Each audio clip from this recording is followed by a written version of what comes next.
GALBA by Suetonius. Chapter 7 of the 12 Caesars. Translated by Robert Graves. GALBA. With Nero, the line of the Caesars became extinct. Among the many prophetic indications of this event, two were outstanding. As Livia, years before, was returning to her home near Veii, immediately after marrying Augustus, footnote 38 BC, end of footnote, an eagle flew by and dropped into her lap a white pullet, which had just pounced upon. Noticing a laurel twig in its beak, she decided to keep the pullet for breeding and to plant the twig. Soon the pullet raised such a brood of chickens that the house is still known as the poultry. Moreover, the twig took root and grew so luxuriously that the Caesars always plucked laurels from it to wear at their triumphs. It also became an imperial custom to cut new slips and plant these close by. Remarkably enough, the death of each emperor was anticipated by the premonitory wilting of his laurel, and in the last year of Nero's reign, not only did every tree wither at the root, but the whole flock of poultry died. And as if that were insufficient warning, a thunderbolt presently struck the temple of the Caesars, decapitated all the statues at a stroke, and dashed Augustus's scepter from his hands.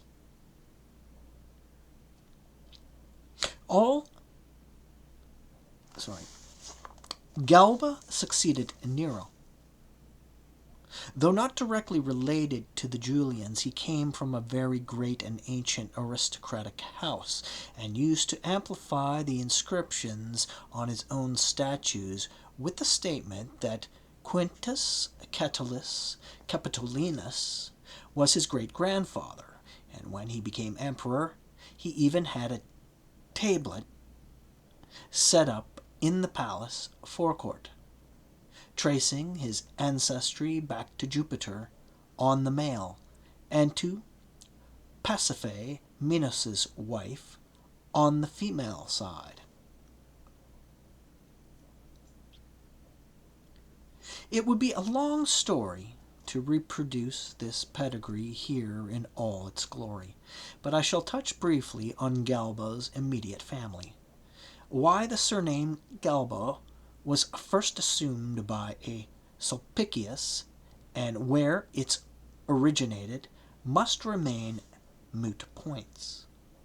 One suggestion is that after a tediously protracted siege of some Spanish town, the Sulpicius in question set fire to it, using torches smeared with resin, galbensum.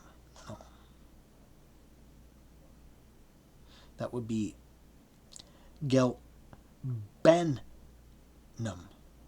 Galbanum, spelled Galbanum.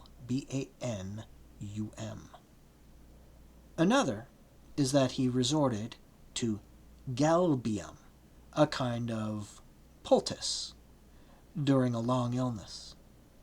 Others are that he was very fat, the Gallic word for which is galba, or that, on the contrary, he was very slender, like the galba, a creature which breeds in oak trees.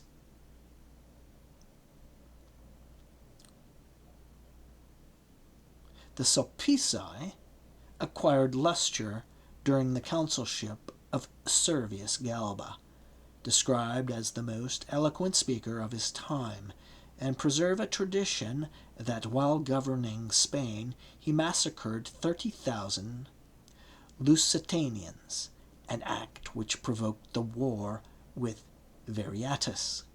Servius Galba's grandson, enraged when Julius Caesar, whose lieutenant he had been in Gaul, passed him over for the consulship, joined the assassins, Brutus and Cassius, and was subsequently sentenced to death under the Pedian law. Footnote. See Nero. 3.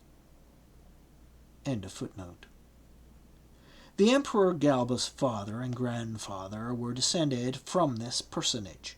The grandfather had a far higher reputation as a scholar than as a statesman, never rising above the rank of praetor, but publishing a monumental and not negligible historical work. The father, however, won a consulship, and although so squat as to be almost a hunchback, and a poor speaker into the bargain, he proved an indefatigable pleader. He married first Mumia Achaia.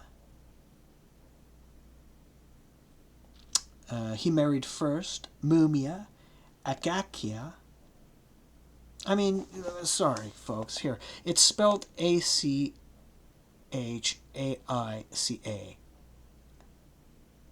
That would be Mumia Achaia, granddaughter of Catulus and great-granddaughter of the Lucius Mummius, who sacked Corinth, and then Livia Ocellina, a rich and beautiful woman whose affections are said to have originally been stirred by his rank, but afterwards even more by his frankness.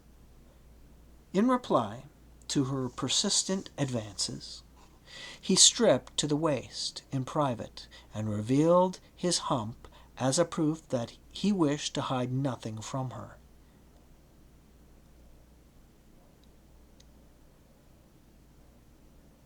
Achaia bore him 2 sons, Gaius and Servius.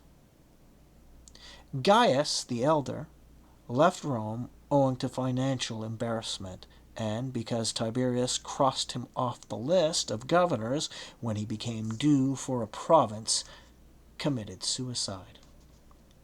On the 24th of December, 3 B.C., while Marcus Valerius Messala and Annaeus Lentulus were consuls, Servius Galba, the emperor-to-be, was born in a hillside country house beside the road which links Terracina with Funde.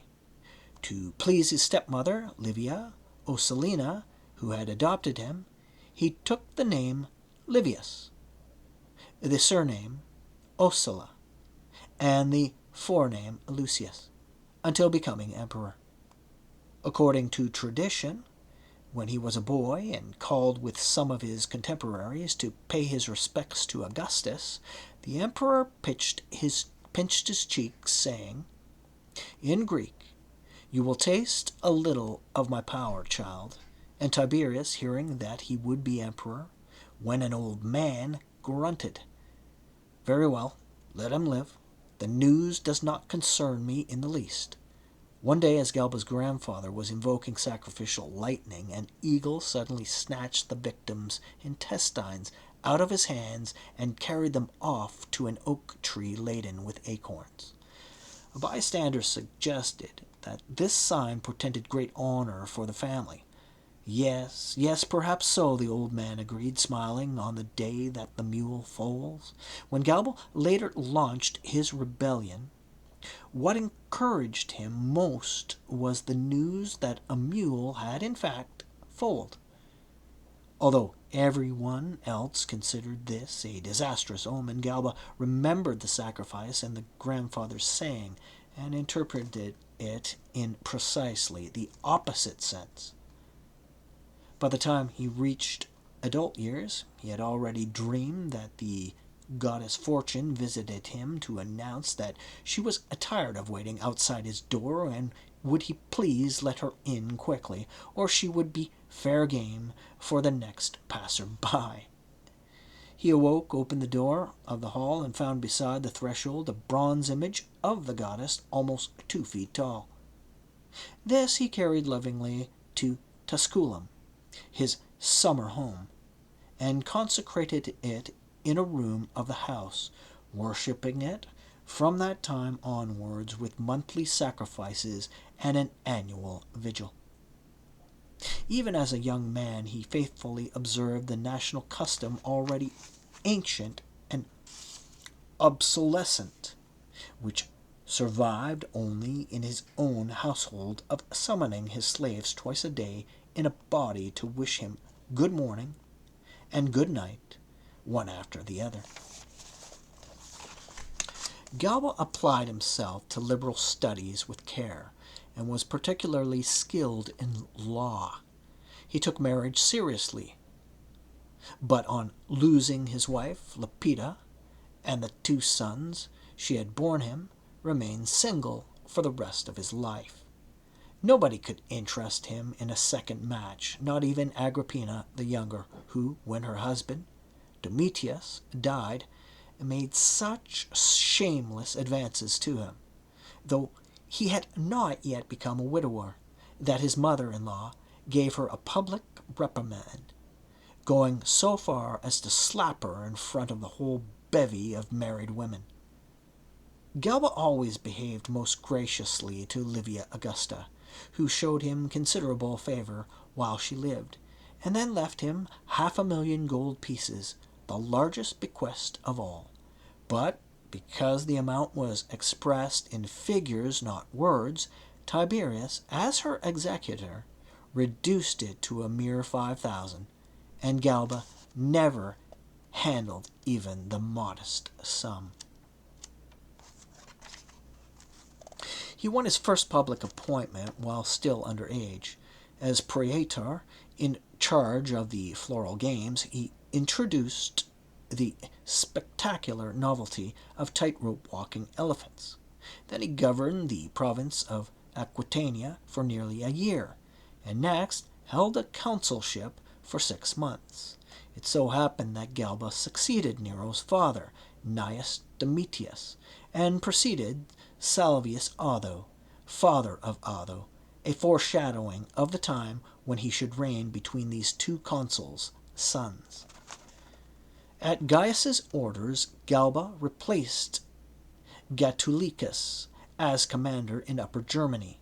The day after taking up his command, he put a stop to applause at a religious festival by posting a notice to the effect that hands will be kept inside cloaks on all occasions. Very soon the following doggerel went the rounds. Soldier, soldier, on parade, you should learn the soldier's trade. Galba's now commanding us, Galba, not Gutulicus. Galba came down just as severely on request for leave. By grueling hard work he toughened old campaigners as well as raw recruits, and sharply checked a barbarian raid into Gaul. Altogether, he and his army made so favorable an impression when Gaius arrived, that they won more praise and prize money than any of the other numerous troops assembled from all the provinces.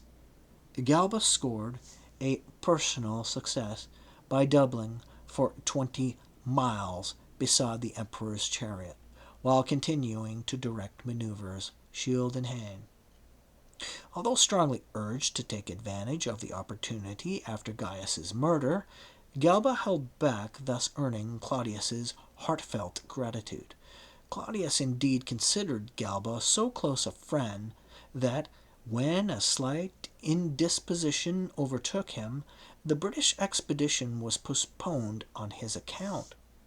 Later, Galba became proconsul in Africa for 2 years, holding a special appointment.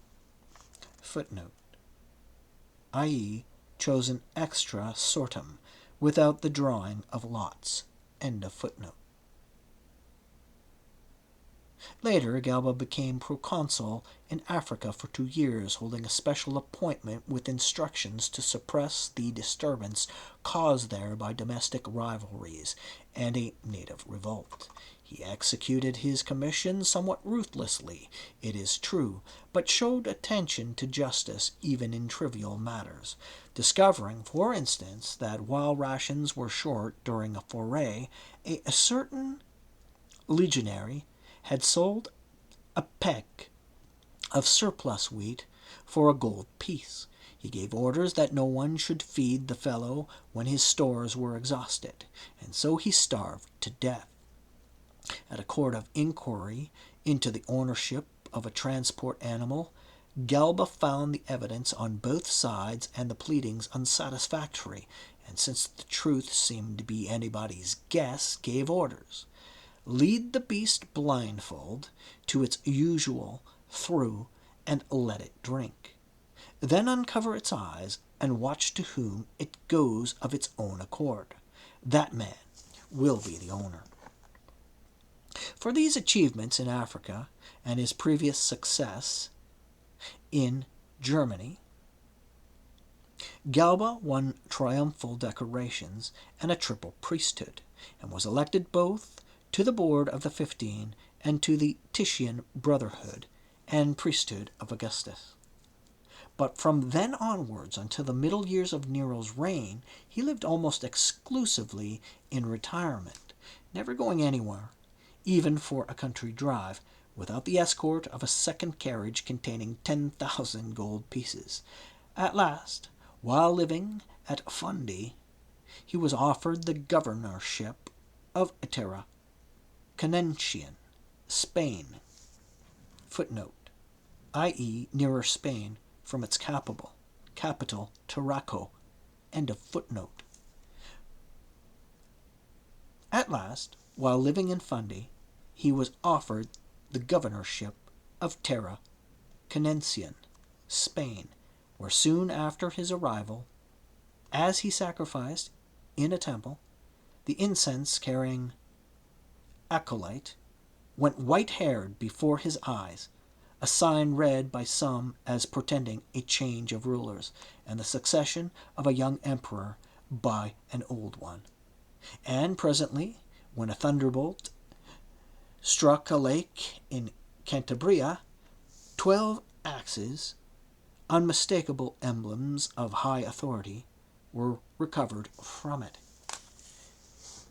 He ruled Terra Cannentian, Spain, for 8 years in a varying and inconsistent manner, beginning with great enthusiasm and energy, and even going a little too far in his punishment of crime. He sentenced a dishonest money-changer to have both hands cut off and nailed to the counter, and crucified a man who had poisoned his ward to inherit the property. When this murder begged for justice, protesting that he was a Roman citizen, Galba recognized his status and ironically consoled him with, "Let this citizen hang higher than the rest, and have his cross whitewashed." As time wore on, however, he grew lazy and inactive, but this was done purposely to deny Nero any pretext for discipling him. In his own words, nobody can be forced to give an account of doing nothing. Galba was holding assizes in New Carthage when news reached him of a revolt in the Gallic provinces. It came in the form of an appeal for help sent by the Roman governor of Aquitania, which was followed by another from Gaius Julius Vindex asking, would he make himself the liberator and leader of humanity? He accepted the suggestion half hopefully, half fearfully, but without much delay, having accidentally come across Nero's secret orders, sent to his agents for his own assassination, and took heart from certain very favorable signs and portents, especially the predictions of a nobly born girl, which, according to Jupiter's priest at Clunia, matched the prophecies spoken in a trance by another girl 2 centuries before. The priest had just found a record of these in the inner shrine of the temple, following directions given him in a dream. The gist of these prophecies was that the Lord and Master of the world would someday arise in Spain. Accordingly, Galba took his place on the tribunal, as though going about the business of freeing slaves, but before him were ranged statues, pictures of Nero's prominent victims. A young nobleman, recalled from exile in the nearby Balearic Islands for this occasion, stood near while Galba deplored the present state of the times. Galba was at once hailed as Imperator, and accepted the honor, announcing that he was now the representative of the Roman Senate and people. He closed the courts and began raising legions and auxiliaries from the local population to increase his existing command of 1 legion, 2 squadrons of cavalry, and 3 infantry cohorts. Next he chose the most intelligent and oldest noblemen available as members of a kind of senate, to which matters of state importance could be referred.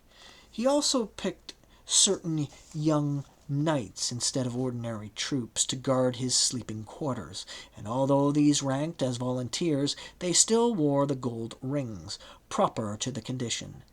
Then he called by proclamation upon the whole provincial population to join his movement both individually and corporatively, and aid the common cause to the best of their ability.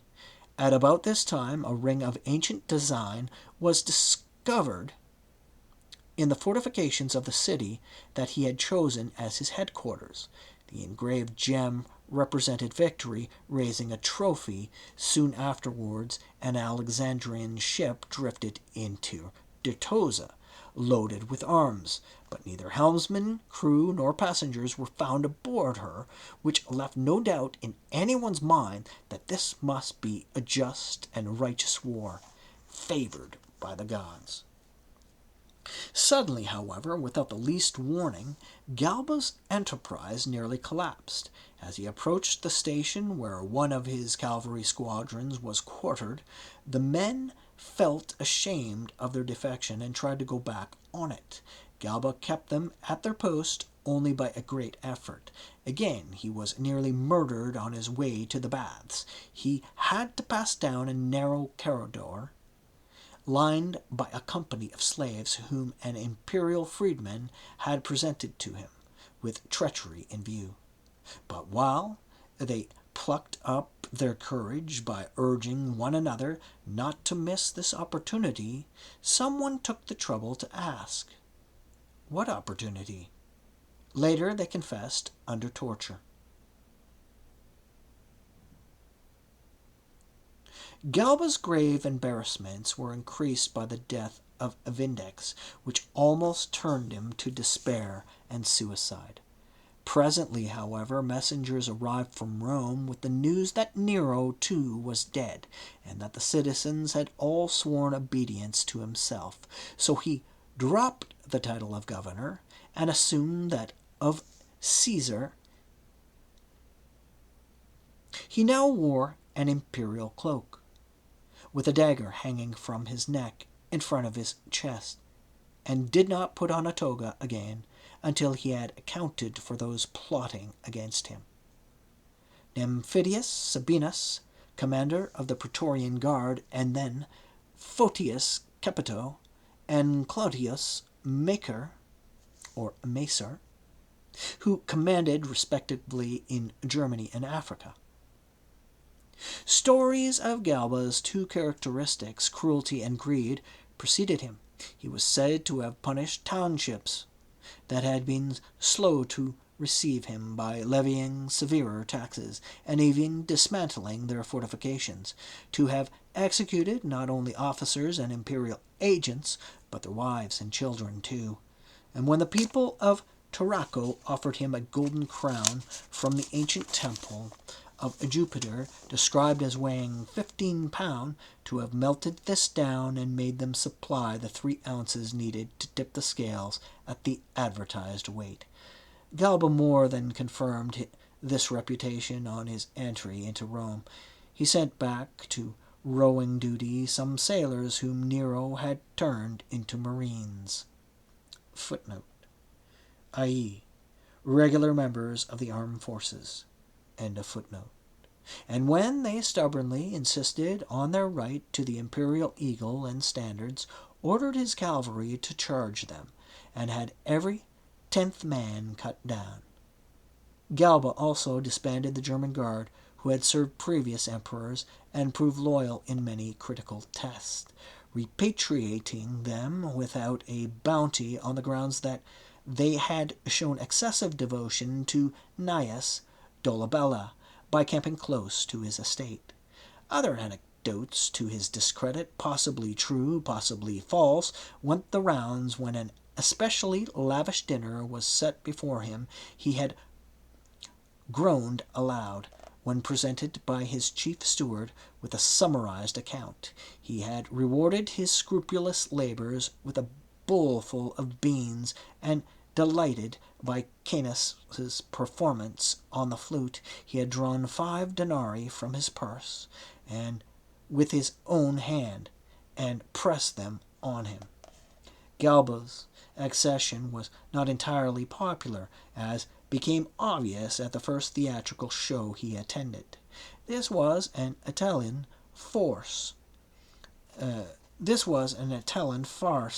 which occurred the well-known song, "Here Comes Onesimus Down from the Farm."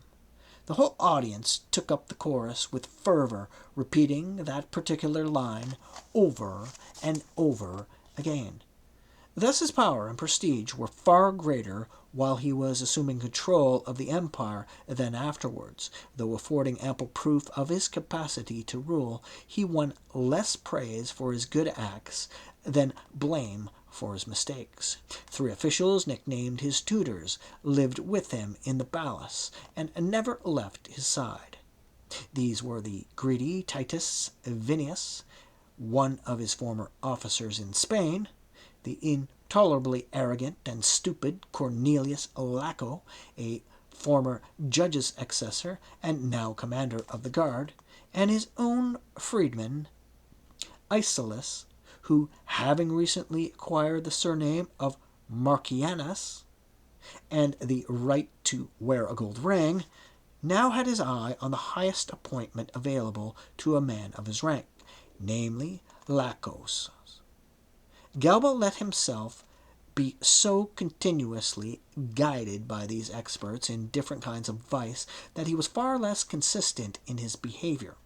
At one time meaner and more bitter, at another more wasteful and indulgent, than an elected leader, at his time of life, had any right to be.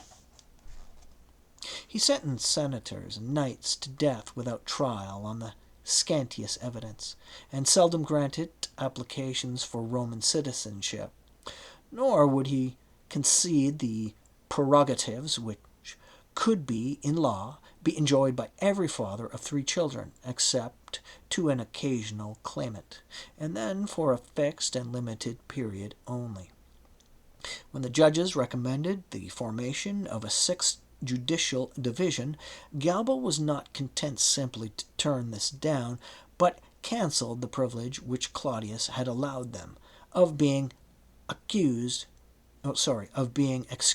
court duties in the winter months or New Year. It was generally believed that he intended to restrict all official appointments, both for knights and senators, to 2-year periods, and choose only men who either did not want them or could be counted on to refuse. He annulled all Nero's awards, letting the beneficiaries keep no more than a 10th part, enlisting the help of 50 knights to ensure that his order was obeyed, and ruling that if any actor or other performer had sold one of Nero's gifts, spent the money, and was unable to refund it, the missing sum must be recovered from the buyers.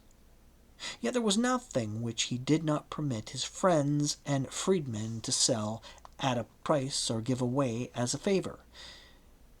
Immunity from taxes, an innocent party sentenced here, a culprit excused there.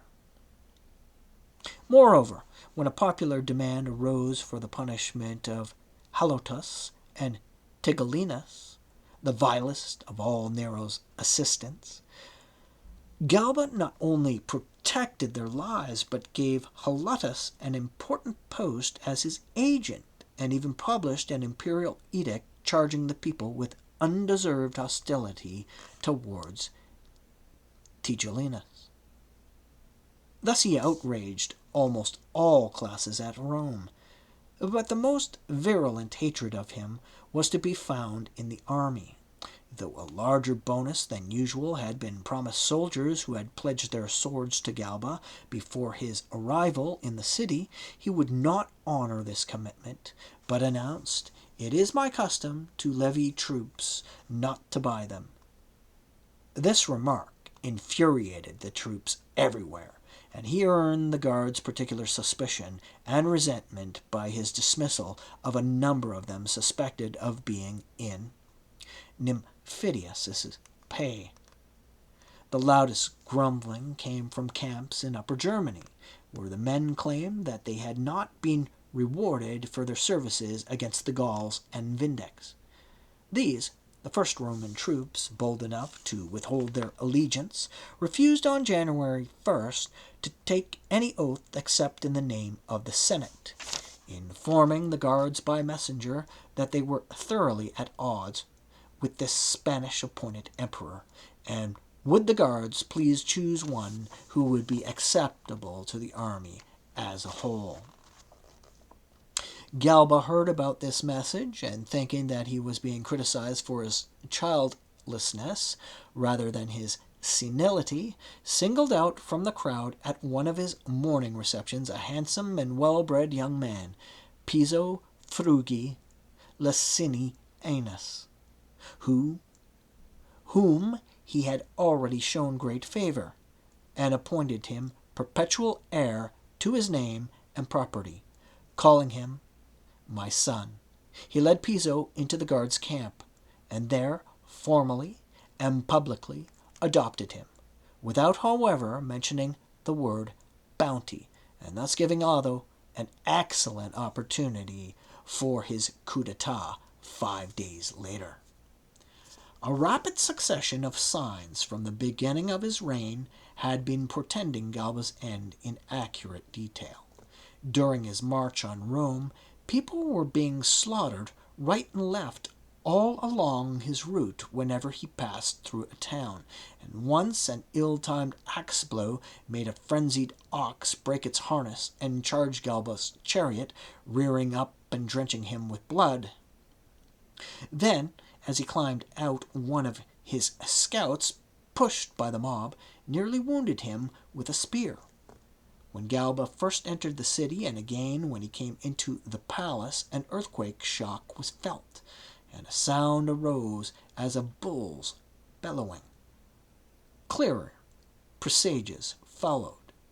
Galba had set aside from his treasures a pearl-mounted collar and certain other jewels, which were to decorate the goddess's fortune shrine at Tusculum, but impulsively deciding that they were too good for her, he consecrated them to Capitoline, Venus, instead. The very next night, Fortune complained to him in a dream that she had been robbed of a gift intended for herself, and threatened to take back what she herself had already given him. At dawn, Galba hurried in terror towards Tusculum to expiate the fault revealed by his dream, having sent men ahead to prepare sacrifices. But when he arrived, found only warm ashes on the altar, and an old black-cloaked fellow offering incense in a glass bowl, and wine in an earthenware cup. It was noticed, too, that while he was sacrificing on the 1st January, his garland fell off, and that the sacred chickens flew away when he went to read the auspices. Again, before Galba addressed the troops on the subject of the adoption, his attendants forgot to set a camp chair on the tribunal, and in the Senate House his curule seat was discovered to be facing the wrong way. When attending a morning sacrifice before the victim was killed, Galba was now repeatedly warned by a soothsayer to expect danger. Murderers were about. Soon afterwards news came that Otho had seized the guards' camp. Though urged to hurry there in person, because his rank and presence could carry the day, Galba stayed where he was, bent on rallying to his standard the legionaries scattered throughout the city.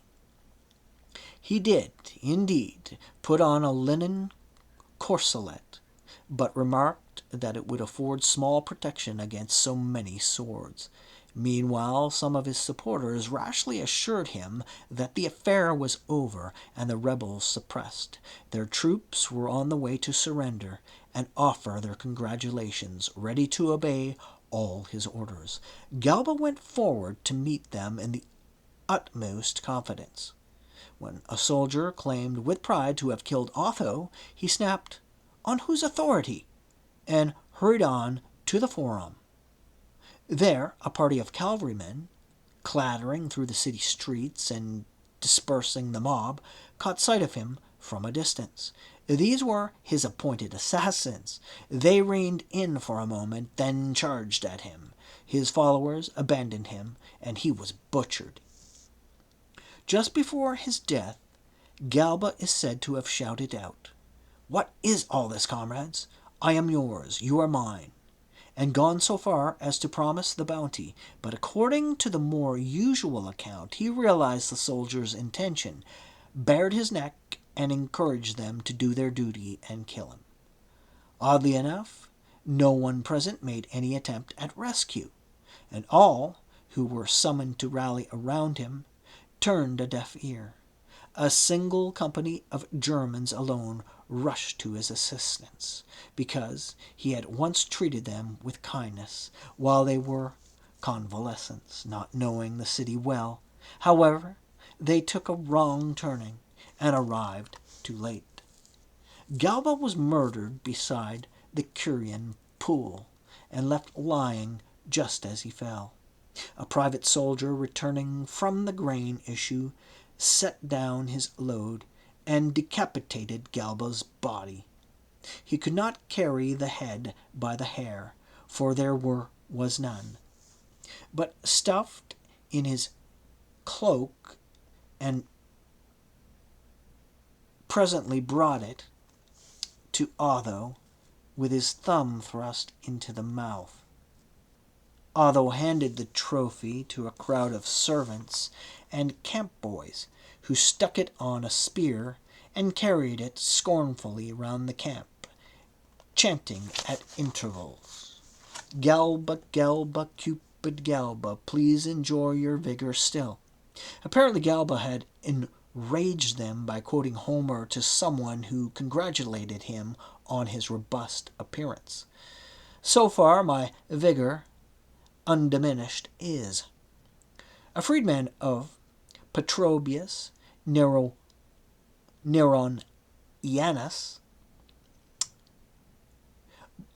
bought the head for 100 gold pieces, but only to hurl it to the ground where Petrobius had been murdered at Galba's orders. In the end, his steward, Argivus, removed it with the trunk to the tomb in Galba's private gardens, which lay beside the Aurelian Way. The following is a physical account of Servius Sulpicius Galba. Height, medium. Hair, none. Eyes, blue. Nose, hooked. Hands and feet twisted by arthritis or some such disease, which made him unable to unroll or even hold a parchment scroll or wear shoes. Body badly ruptured on the right side, requiring a truss for support. He was a heavy eater, in winter always breakfasting before daylight, and with a habit at dinner of passing on the leavings which had accumulated in front of him to his attendants. A homosexual invert, he showed a preference for mature and very sturdy men. It is said that when Icelus, one of his old-time bedfellows, brought the news of Nero's death, Galba openly showered him with kisses and begged him to get ready and have intercourse with him without delay. Galba died at the age of 72, before he had reigned 7 months. The Senate, as soon as it was allowed to do so, voted that a column decorated with ships' beaks should be set up in the Forum to accommodate his statue and mark the spot where he had fallen. Vespasian, however, subsequently vetoed this decree. He was convinced that Galba had sent agents from Spain to Judea with orders for his assassination.